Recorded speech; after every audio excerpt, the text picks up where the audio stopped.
Good morning, beautiful viewers, and welcome to another fresh episode of Ways Breakfast. Hashtag What Are You Saying? Today is Friday, and Fridays like this, we take a dive into trending expository topics, and today will not be any different.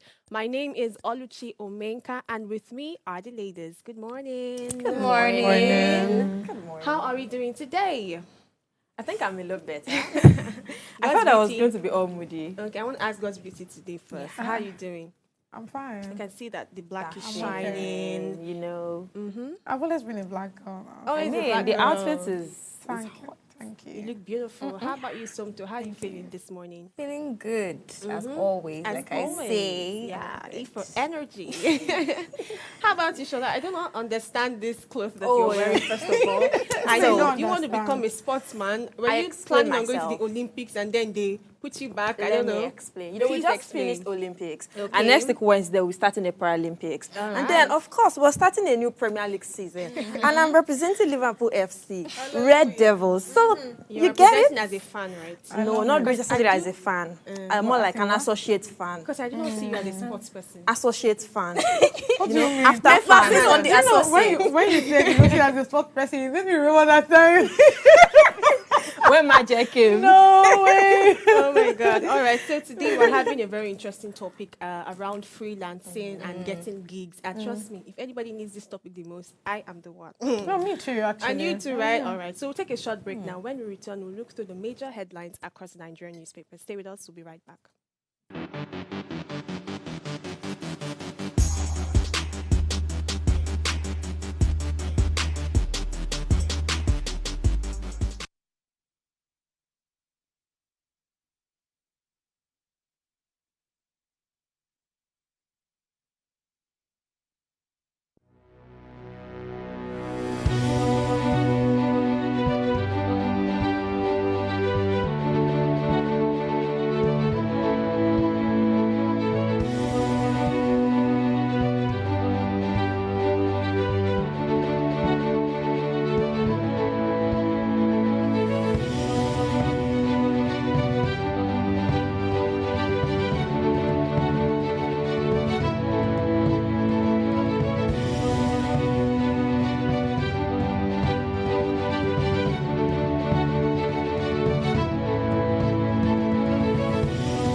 Welcome back, viewers. It's still Ways Breakfast. Hashtag What Are You Saying?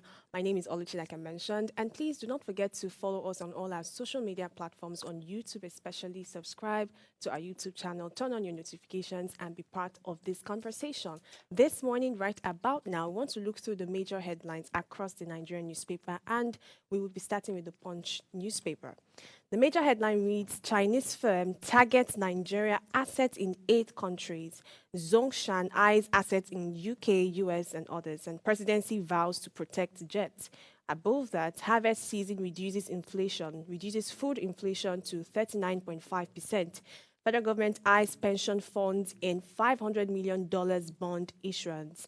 And MPOX, federal government tightens border surveillance as cases hit 39. Court orders for feature of Emefiele's $2.4 million Lagos Delta assets. And below the major headline, we see NUC sends Kekere Ekun's name to Tinubu today. And educationist files 11 billion naira suit against Sanwo-Olu over school demolition. Secretariat raid, NLC demands detained members release. So I was really conflicting on the topic to pick and discuss this morning. I saw the whole Chinese target and presidency vowing not to release their jets. But then I want to talk about the mpox because it was really troubling. So I read the full story. The federal government has intensified monitoring and screening procedures at all entry points into the country in response to the monkeypox outbreak. The Nigerian Center for Disease Control and Prevention on Thursday reported 39 confirmed cases of mpox, but no death across 33 states and the Federal Capital Territory from the beginning of 2024. So far, about 2,863 confirmed mpox cases and 517 deaths across 13 African countries have been reported in 2024 alone. He further explained that the government had implemented a new mandate requiring all travelers to complete an online health declaration form before departing for the country. And the minister also advised the public to practice good hygiene, frequent hand washing with soap and water, or use an alcohol-based hand sanitizer, especially after contact with an infected person or animal. I also read somewhere yesterday that a major form of transmission is quite sexual, and males, or the male folks they are more prone to get this disease. Or I mean, that's what I saw. Not sure about the full details, but the mpox is on rampage, and if there's any health rampage or any health concerns, we should be loud about it so that people can know to be keen, people can know to be safe, people can know to practice hygiene out there. And this mpox is quite irritating. I mean, COVID and the rest doesn't show any skin defect, at least that I know. But this one, I saw pictures and I wanted to throw up. Please be safe out there. Mpox is real. Thankfully, in Nigeria, yes, in Nigeria, we've not had any death, right? But we've had cases, and we're hoping that we'll curtail it. Right? Yes, taking a look at the Guardian newspaper. Thank you very much for not taking an international story, because I've been monitoring it and I think I have a lot to say about it. Oh, the jet story, right? The jet story, Please, yes. give us. So I'll be starting from the Olympics. Of course, I'm wearing the jersey, so I'm representing it. The major headline of the Guardian newspaper says, "Rinse and repeat. Nigeria awaits Los Angeles Olympics after Paris 9 billion naira pour out." And then there are pictures of the from the last Olympics. And there are pictures of Ophili, there are pictures of Toby Amuson, among others. Right under it, there's this story that says, "Failing food prices moderate inflation spike amid sustainable consent." Under it, Senate defends running costs for lawmakers. Address hardship to avert another protest, Udenta tells Tinubu. Then beside it, Bauchi Emirates withdraws Senator's chieftaincy over alleged disrespect for governor. On the mpox disease, NCDC places airport, seaport state on high alert. NJC commends Kekere Ekun as CGN 28 other judges. Then court orders forfeiture of $2 million share properties linked to Emefiele. And the last but one, which will be my major headline, is international embarrassment, says Obi, as federal government moves to recover seized jet. And finally, Discourse defend tariff hike. Claim Band A customers pay the lowest rates in West Africa. I would have loved to comment on that, but I'll keep my anger for another day. So I'll be talking about the international embarrassment, says Obi, as federal government moves to recover seized jet. So I'll start the story from... I'll quickly summarize the story before linking into what Obi said. So this story happened in 2021 between the Chinese consulate and the Ogun State government during the regime of Ibikunle Amosun. Right. So there was a deal between Ogun State and the Chinese consulate. So the deal, Nigerians did not fulfill their part of the deal. So they've been back and forth in the court. Thereafter, they had to move the court session from China, Nigeria to U.S., the Chicago part of U.S. So the U.S. have been the judges. So after arguments and all of that, they've now agreed that they will pay $55.6 million in compensation from Nigeria and $75,000 in moral damages, alongside interest and legal arbitrary fees, court filing said. So this did not end there. So now in 2024, as at April this year, they still went to a court city. And now Amuson has left the governor. He's no longer covered by immunity, and now he's free to be arrested. So the money they owe Chinese, they are not ready to bend at all. And the only thing that can pay for that money is one of Tinubu's private jets. Tinubu said, oh, fraudulent activity, according to news ISO. He said this is nothing but a fraudulent activity. Ogun State government issued a formal letter yesterday apologizing to Tinubu for the show of shame. Yes, there's show of shame. So Peter Obi, who is now the presidential candidate for 2023 election, I came and said, this is nothing but international embarrassment. Now, reactions have been spiking on social media space saying, seize Tinubu, seize the private jet, seize his new car, seize everybody. So that was just what happened, and right now they will still go to court to talk about it, and Ogun State and President Tinubu will find a way to settle the issue. Interesting story. At least our jet is still safe, so let's fly. All right, so let's go to the Vanguard newspaper. I'll begin with the major headline: Federal government, Ogun government's battle to recover seized presidential jets. Underneath that, we have Chinese firm Zhongshan secures Paris court order. Other attempt by Chinese company to strip Nigeria of assets, presidency. Ogun government falls fraudulent legal process by Zhongshan. It is an international embarrassment. Below that, we have a picture of Tinubu and Ngema sign pipeline project deal. By the side of that, we have FG mediates between Disco's man over electricity tariff hike. Below that, we have Igbo professionals condemn Igbo must go campaign. Above the headline, we have inflation rate eases to 33.4% in wake of harvest season. And by the left corner, we have NJC recommends Kodirat Kekere Ekun as CJN. By the side, we have monkeypox. Biosal leads as NCDC confirms 39 cases in 33 states FCT.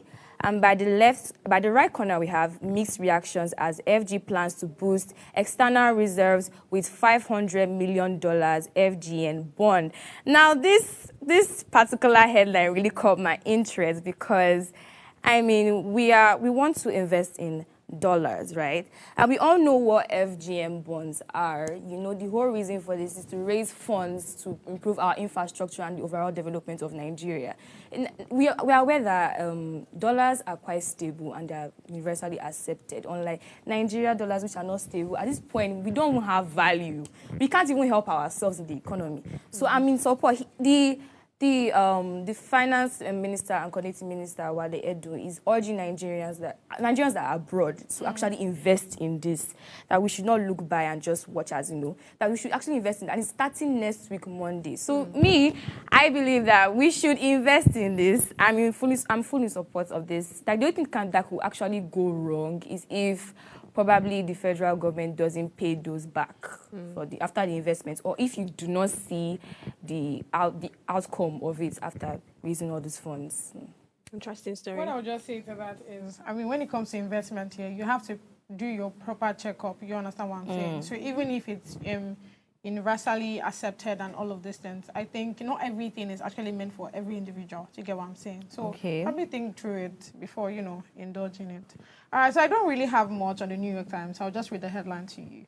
The New York Times newspaper, right side of the newspaper, I read, KV gamble and deception to upend war. And next to that, United States says Israel is at end of line with war in Gaza. But the right side, religious rights targeting IVF as allies shift. All right, next to that, unresponsive yet aware after damage to brain. Beneath that, we have vagueness is a strategy as Harris prepare for economic message. Next to that, which is the last headline, says pilot says nudged Biden to exit. Now 50-year bond is at risk. So as you can see, we just have the normal, regular, you know, conversations around Harris and the, you know, president, she running into office. We have the Gaza war, and Israel is yet to, you know, they are yet to enter like into a negotiation and all of this. So they're still back and forth on the war, if it should end, if it should not end, who they should pay to, and all of those things. So, I mean, that's all I have for the New York Times. All right, that's all we're going to take for the headline news this morning. You must be wondering, what is our hot topic for today? Well, we'll be talking about mastering freelance success, key strategies for the gig economy. And this is a very interesting one. To join us would be an expert, a software developer expert. And once we return from this break, we welcome in our guest and go straight into the topic. So stay with us. We'll be right back shortly.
Welcome back, viewers. This is still Ways Breakfast. Hashtag what are you saying? It's Friday and we're discussing about freelancing today. So, as earlier mentioned in today's show, we're diving into a topic that's reshaping how people work around the world, freelancing and the gig economy. So, with more people looking for flexibility, the traditional 9 to 5 is being challenged by the rise of freelancing. So, whether you're a creative, a tech expert, or someone with a specialized skill, the gig economy offers opportunities like never before. But while freelancing can bring freedom and variety, it also comes with its own set of challenges. And today, we'll explore how to navigate these challenges, maximize success, and build a sustainable freelance career. So, joining us is an expert who has mastered the art of freelancing, and he's here to share insight that can help you thrive in this ever evolving landscape. His name is Biodun Bamigboye. So he's a software developer, he's a chief technology officer and founding partner at Hunovate Limited. He's also a top-rated plus freelancer on Upwork with over 50,000 US dollars in earnings. And Biodun developed a school management system, ePortalNet, a software that manages primary and secondary school results. And this solution has also provided job opportunities for youth in underserved communities as digital agent for schools. He has worked successfully with clients all across the globe: Captain TV Nigeria, Hyphen LLC Kansas USA, Arena LLC Arizona USA, Trinet Luxembourg Europe, to mention a few. He developed solutions for businesses, government institutions, including National Youth Service Corps. And Biodun was a graduate of accounting before he forayed into software development. He uses his skill as a trained accountant to navigate his entrepreneurship path in tech. Biodun is a staunch lover of the gospel of Christ. When he's not reading, he's watching documentaries to feed his curiosity. Ladies and gentlemen, let's welcome Mr. Biodun. And let me take a deep breath because you're by yourself. Good morning to you, Mr. Biodun. Good morning. Good morning. How are you feeling this morning? Yeah, elated. I'm happy. I'm charged. All right. You look sharp as well. Yeah, going by the chair. A tech person. That's not a random chair. That's a gaming chair, I guess. Thank you for joining us on the show. So I want to discuss something very important, and to me it's very personal because I have ventured into freelancing and I have a bit of experiences, maybe not so good. So I guess that today's show, as expository as it is, would help, put further light to how freelancers can further become successful in this field. So let's start with the very basics.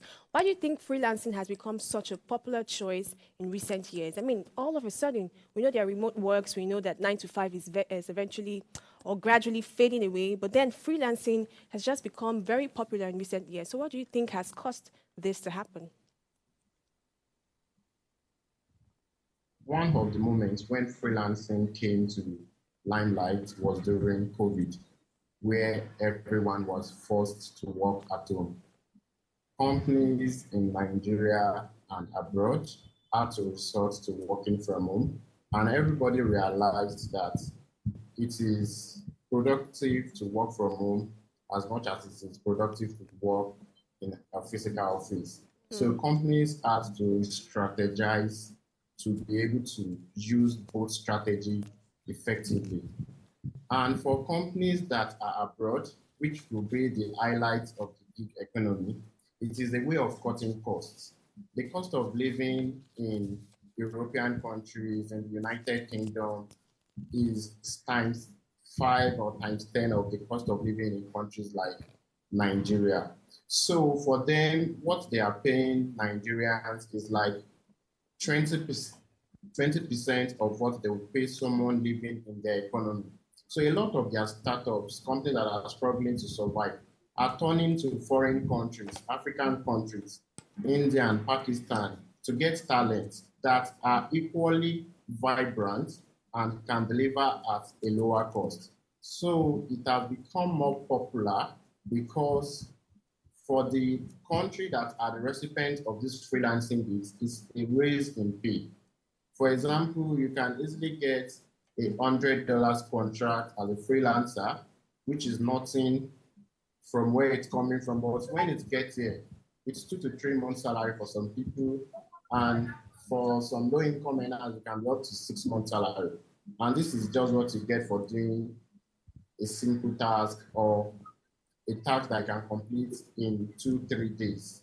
So it has become more popular because after COVID-19 introduced it, the world embraced it and tried to find a balance between it so that they can optimize their work ability. And it also opens the world up to like talent. Before there was limits, you could only work with talent in your immediate environment, which creates a lot of limitation. For a business like us, my startup, Innovate, we are in the heart of Ondo Town, a place where talents are available, but not as much as we need. So most of the time we work with other freelancers all across Nigeria from even other parts of the world. And this has helped to increase the economy of every part of the world. So that is why it's popular and to keep getting popular. Very interesting. Interesting. So traditionally, freelancing means probably working at a radio station and not doing a corporate or a proper, well-defined 9 to 5. But right now, freelancing has changed. So for someone just starting out, what would be those things that you will suggest or want someone to look out for before going into freelancing full time? Okay. The first thing that I tell anybody that wants to be a freelancer, you must know your tools. You must know your pen. You must know your drivers. That is, your skill set. You must be an expert, because to compete with the world is not a small game. You are not competing with people that are not experts. You are competing with millions of people. If you get a contract online, believe me, even if it's from someone in your country, you have competed with thousands of millions of people. So you have to be an expert in your field. That is the first thing.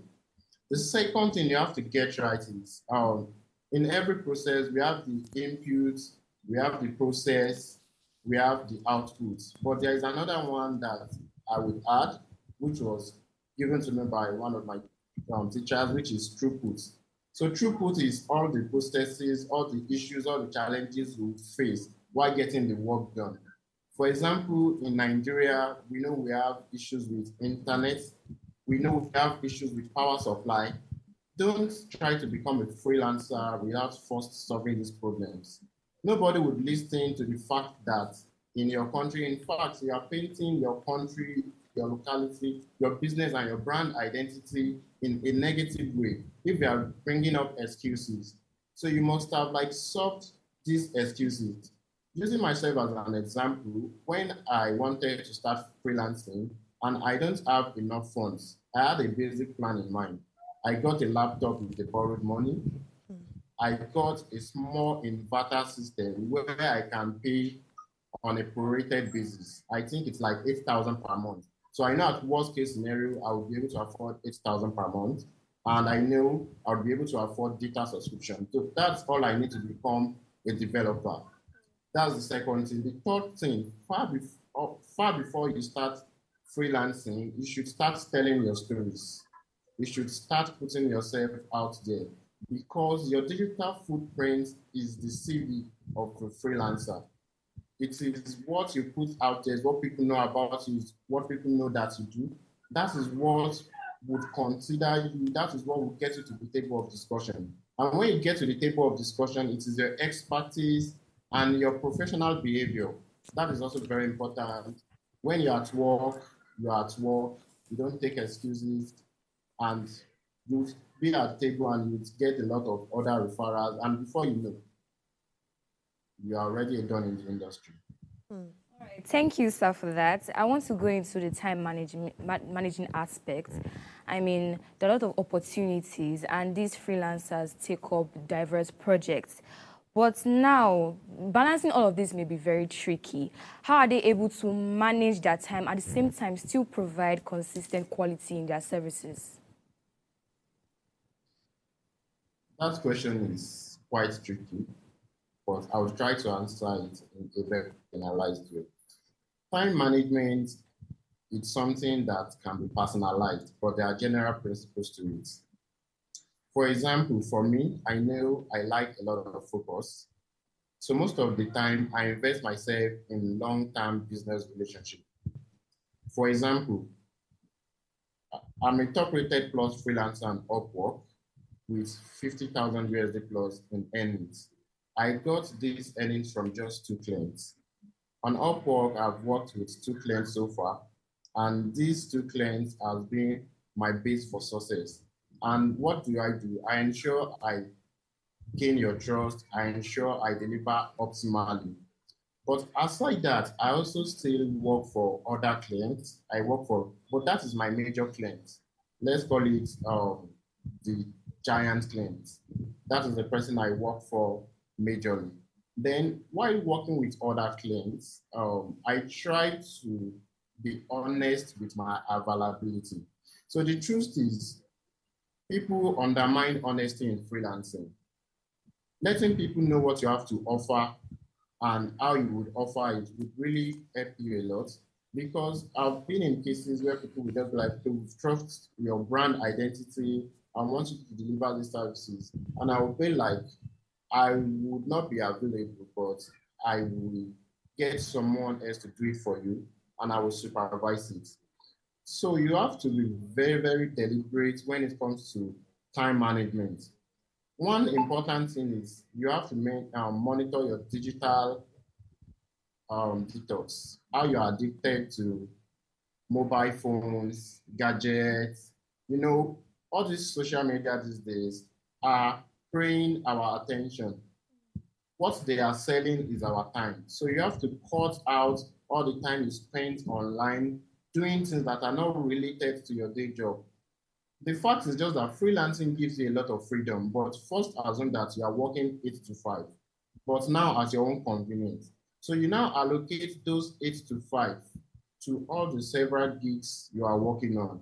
You cut out things that are unnecessary, and you give people around you the impression that you are working, because that is another thing, in my country, when your friends feel like you have the time, you get a lot of invitations, you get a lot of, you are available, help me to get this done. No, you have to set your priority and you have to set the standard from the very beginning.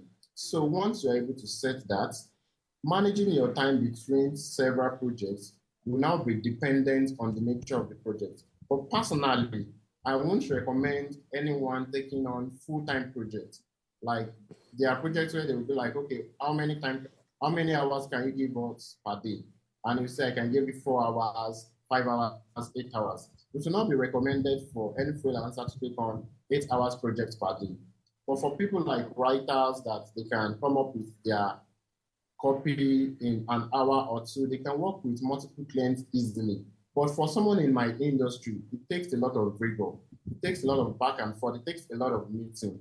So it is better to have efficiency in one area, which is your major client, while you have other minor clients that you just give a portion of your time on a daily basis. So finally, it all boils down to like personal preferences, but these principles can actually be used by everybody. All right, so speaking to the topic we have today, right? Let's talk about how freelancers can be successful. So I would like to hear you on the common mistakes that freelancers make.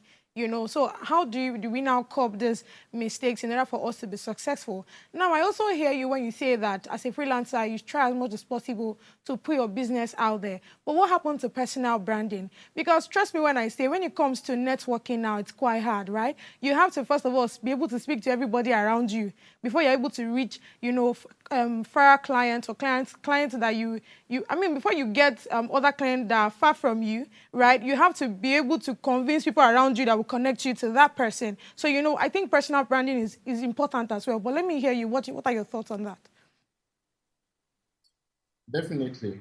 Personal branding is very, very important. In fact, when it comes to freelancing, people connect with your personal brand first. In my personal story of freelancing, it was a client I was working with locally that introduced me to the online platform after realizing that I have a great skill set and I think the world needs to hear about it. And following the tips of the client, I was able to set up my online profile and it's doing well. Personal branding is very, very important. It cannot be underestimated. That is why I talked about um, putting out your story.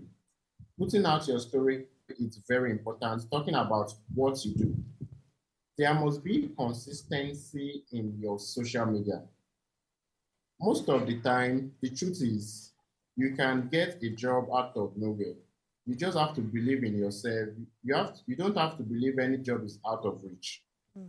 Whenever you're applying to any job, apply with an open mind, because I'm a recipient of this. I've seen it happen, and I know it's possible.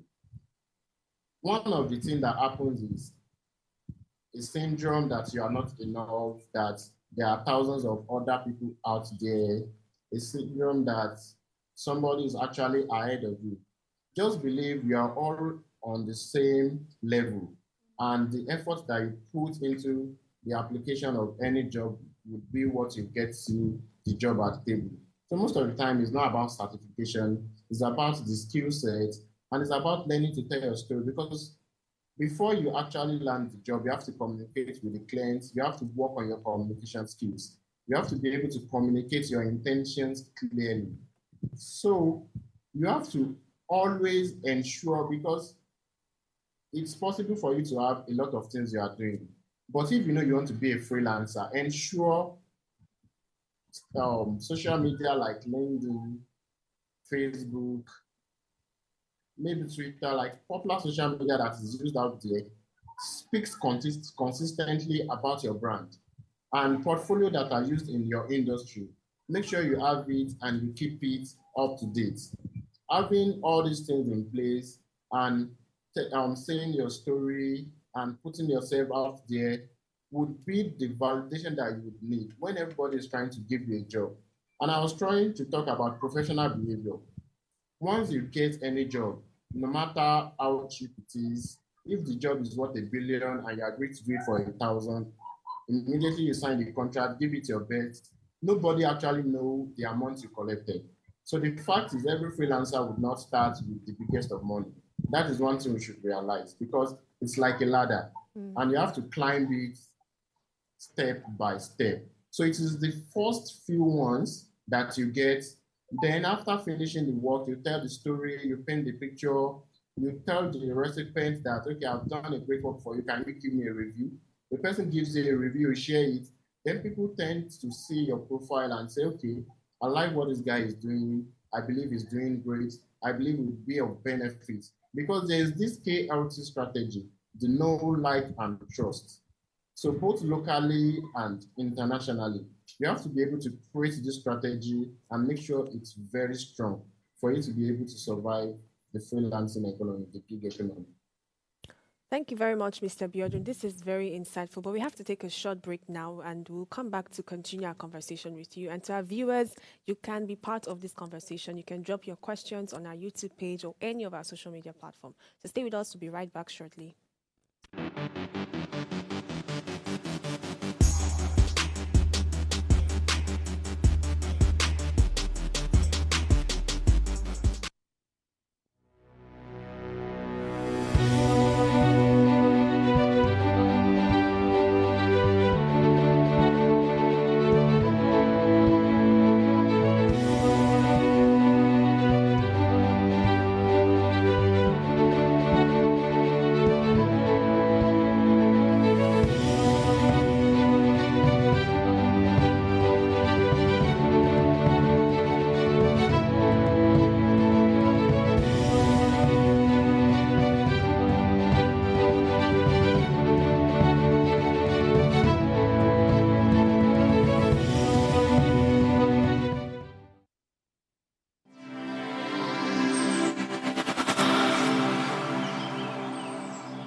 All right, welcome back, viewers. It's still Friday, and we're talking about mastering the success of freelancing. We have a guest who has joined us and has been giving us valuable information about this field.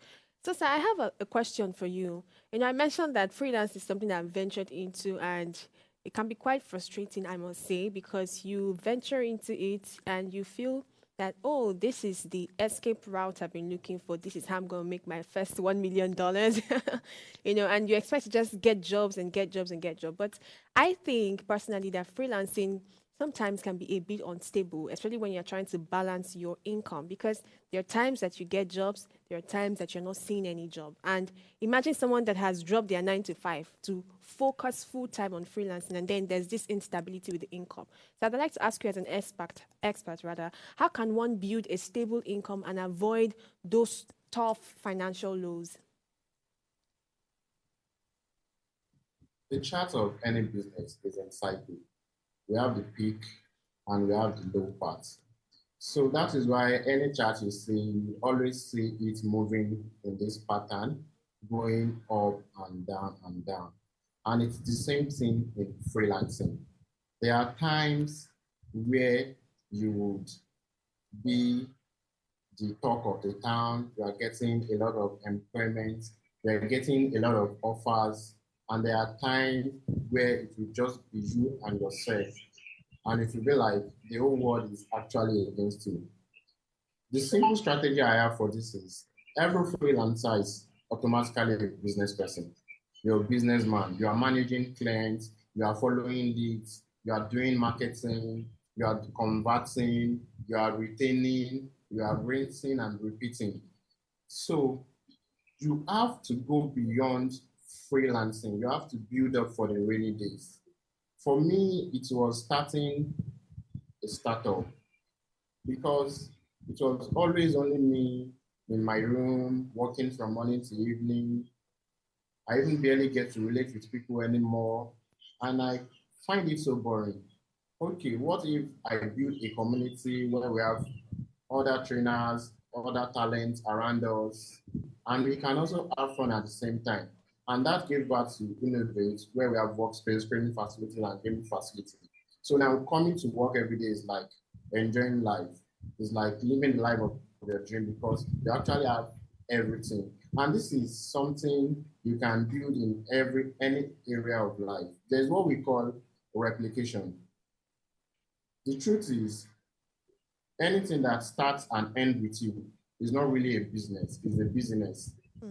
You are busy with that and you are only employed by yourself. By the time you are down or the business is down, there's no edge.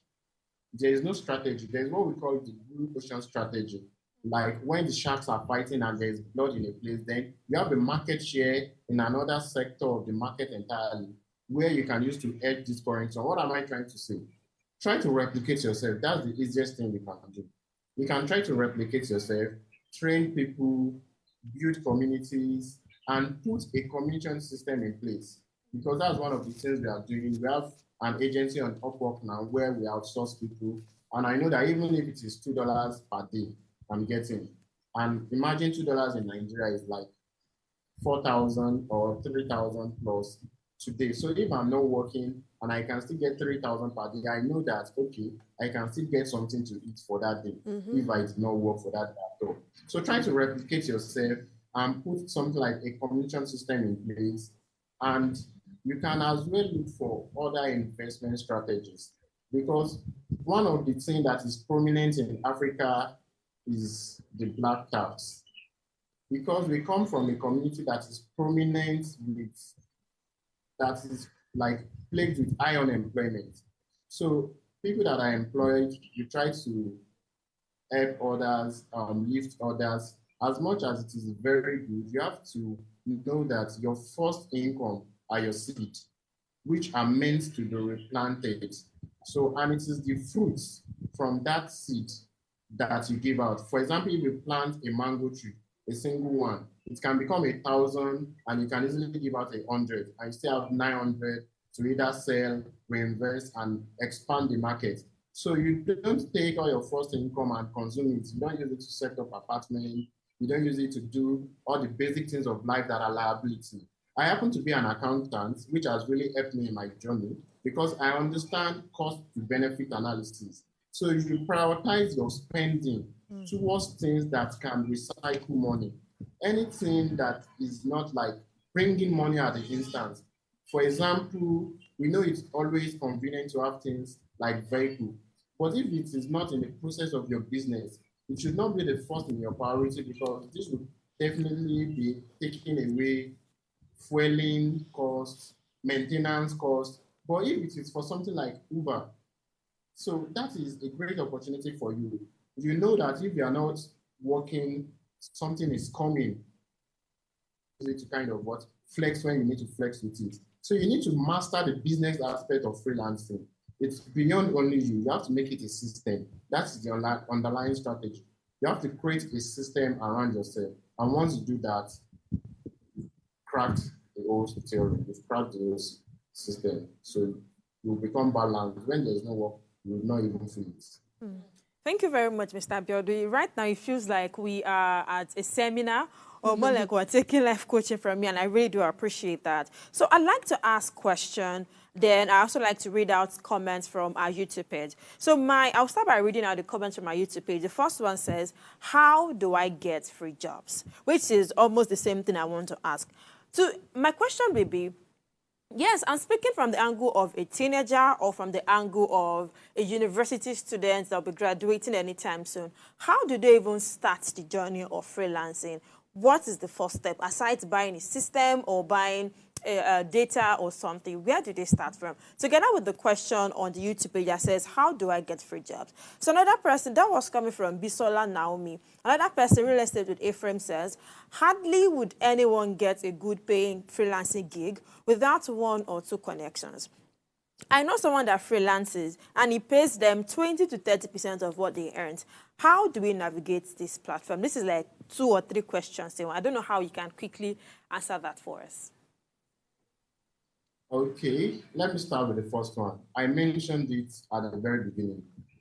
Number one thing is get your expertise ready.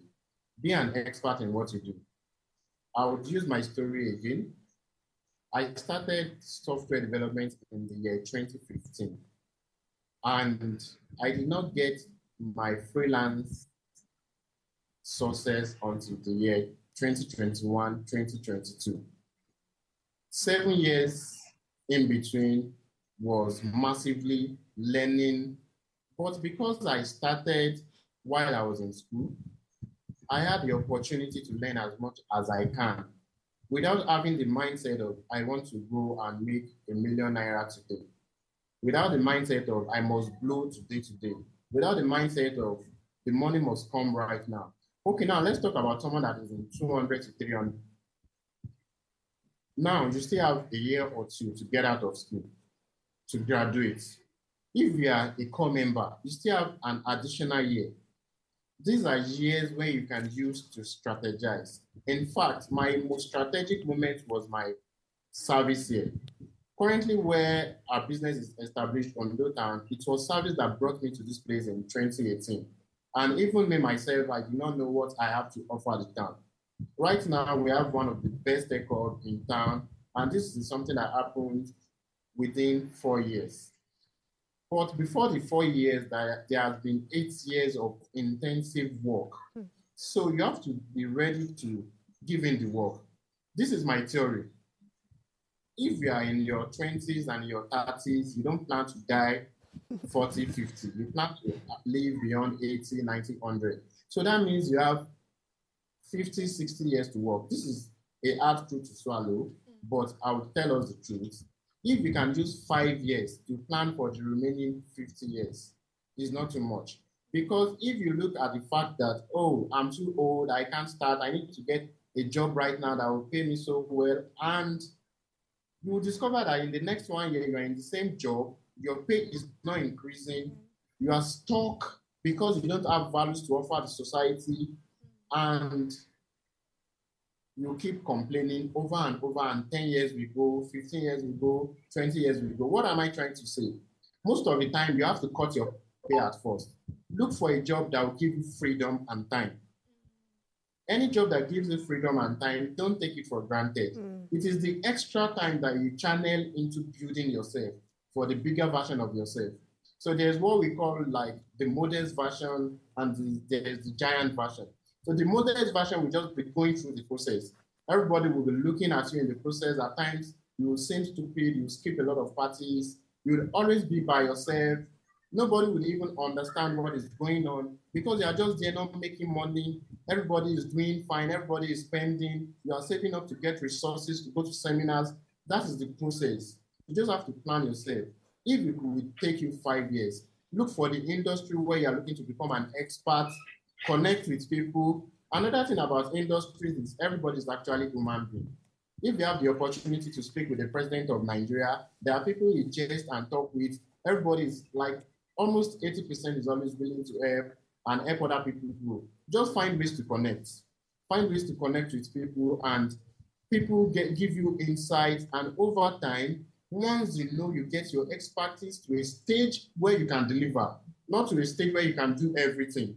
A stage where you can deliver, for example, as a software developer, if someone comes with a word problem, we have a company, we want to be able to manage our sales online. And with that simple word, you can run with it, give them a software. Nobody cares about the code base, how it looks like for that moment. The code base is looking soft, is looking good. But once they can have a software, they can make sales, they can manage their sales, you can deliver. If they're a copywriter, someone needs to get a sales copy. And once you can write a copy and 2-3 people can look at it and say, I will buy from these people, you can deliver. Then you grow with it over time. So please have the short run plan and the long run plan. That is very important in freelancing. You might be very lucky to get there within the shortest of run. But if you look for the short run plan alone, you might be missing on the big pie. And you have to be consistent along one part of the industry. Although you will be dynamic in that part, but you have to be consistent. Like, you don't jump from copywriting to freelance to software development, and from software development, you are jumping to another track entirely, like virtual assistants. No, you have to keep it in a spot for you to actually get the best of that particular niche, of that particular industry. So you have to build something around it. So that answers the first question. So can you please remind me the other questions? So while Yeah, that's fine. The answer it second together. question says, hardly would you get a good paying freelancing gig without 1 or 2 connections. I know someone that freelances and pays them like 20 to 30% of what they earned. How do you navigate these platforms? Okay. Like I said, we also have an agency which runs something of this nature, where we outsource individuals and we put connection in place. But let's unwind. I am the manager of this agency, and nobody actually connected me to my first client on Upwork platform. And Upwork is not the only place where I'm successful. It's like I've hacked the strategy. I've gotten jobs and referrals to other people through LinkedIn. What do I do? This most little of things that I do on a daily basis. Like, everybody underestimates the power of storytelling. You know, when you put yourself out there and people believe in you, everybody automatically believe you can do it without even you doing anything for them. For example, I got a job on another platform called Turing, and it was a friend that just said, Biodun, can you try out this platform? And I wrote their test. I believed in myself. I scaled everything. They called me for a contract, and the contract was around 3,000 USD per month. And I was getting this pay for over 6 months, if not within 6 and 8 months. 3,000 USD for a Nigerian guy that was earning below 100,000 before. It's a very big leap without anybody having to walk you through the field. So the difference now is I'm just trying to replicate myself. That is why I'm trying to put a system in place where I train others, help them get jobs, and there is a commission in place. That is the business aspect that I'm talking about. But when you tell your story very well, when you put yourself out there, there is this thing that we should know, that 1,000,000 people are ahead of you and 1,000,000 people are behind you, if not more. That is, you always have something to say. You don't have to share the personal information of your clients, but you have to brand whatever you are doing and let us know. Because if we don't know, we won't call for you. We won't come to your room and ask you what you are doing. You have to be on our face on a daily basis.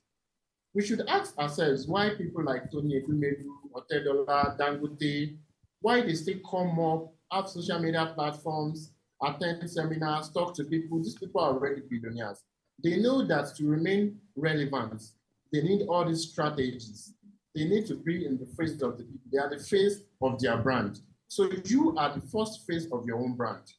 The first set of jobs that I got were from friends and relatives.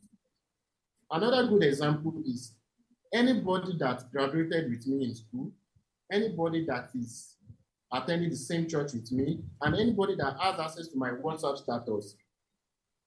Anytime you want to think of technology, I'm ensuring deliberately that you think of me first.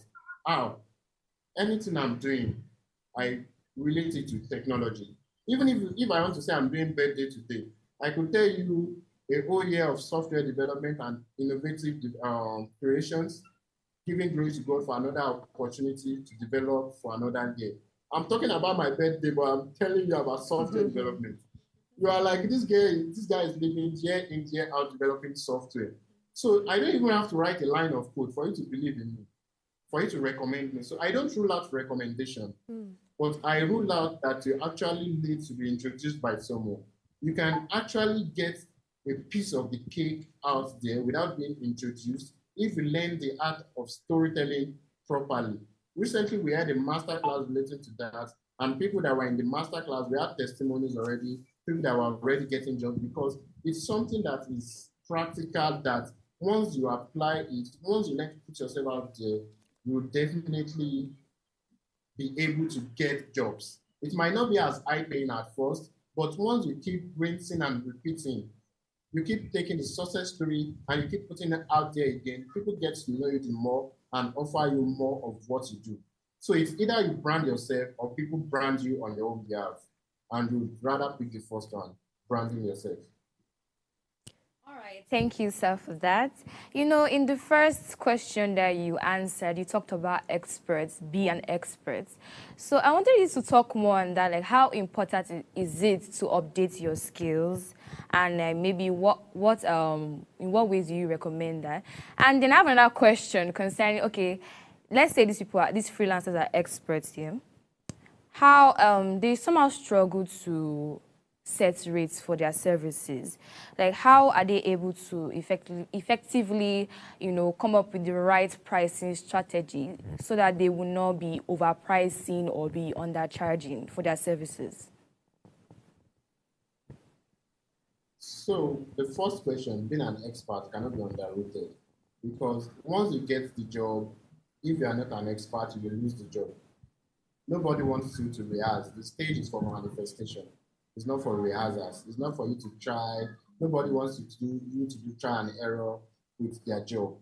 So that is why you need to be an expert, so that you can challenge yourself and challenge your clients. In addition to expertise is honesty. Expertise does not mean you should know anything, everything, but you should be honest with your client about the parts you know very strongly and about the parts you still need to improve. Never say you don't know, but let them know you need to improve. So if you say you don't know, you've ruled yourself out, like you are not willing to know. The part where you know strongly. For me as a software developer, I'm strong on the back end, and I'm just like good on the front end logically. The design part is not my thing. I let my clients know this is my strength, but I'm always willing to improve on this. And once my clients get to understand that, they push more of my strength to me and will find a way to work around my weakness. Everybody has a weakness. So that's another thing that we should know, that weakness is not something to be shy about. Weakness something is not something to feel bad about. Weakness is something that is inherent in every human being. They are meant to be managed and mixed with your strengths to get a balance of who you are. And when it comes to setting rates, you have to know what is your industry average. And when you are starting out, you don't have any history, you have to reduce your rates. The reason is because people that want to give you a try are also taking a risk, and you should pay them for that risk. In software development, the industry average is within $10 to $25 for intermediates. For senior developers, $30 to like $60 per hour. For people outside Nigeria, they can get as high, like in the United States, United Kingdom, as high as $100 per hour. So if you're in Nigeria and you want to set a rate as a starter, you should be aiming to something around $5 per hour because you don't have history. And anybody that is coming for you is trying to take a risk, and you should actually give them the opportunity to benefit from that risk. Once you get traction, you have results, you have what to push out, then you can jack up your rates very close to the industry average. Once you now like have enough history. For example, in my portfolio, most of my first jobs are my personal job. But now I've wiped everything out because I now have track record that is traceable, track record that is commendable. So I've wiped all those out, and I have stabilized my rates around the industry average. And the more you grow, the more you even become a big boy. That is something about freelancing, because once people trust your brand, trust your identity, customers even like to wait for you. Customers like to give you more jobs. Customers refer you to other customers. So you have to be very, very careful with the risk. And another thing that starters need to learn is you don't have to be afraid. The theory of the industry is the same thing you do for 1,000 naira, another person is doing it for 5,000 naira, another person is doing it for 5 million naira, another person is doing it for 5 billion naira. So it's all about the place you find yourself. So you have to like brand yourself and put yourself in the right community, and don't be afraid to call your price. The people that are ready for it, that knows that your price matches your skill set, will eventually come for it. But when you're starting out, you have to reduce it below the industry average. Thank you. Thank you very much, Mr. Biodun. Unfortunately for us, this is all we can take. We wish, honestly, that we can extend this conversation and learn so much. We've learned about building community. We've learned about storytelling and investing the right way. Thank you very much, Mr. Biodun. All right, till next week, this is Still Ways Breakfast. Catch you again on Monday, 8 a.m. to 9 a.m. Have a beautiful weekend. Bye.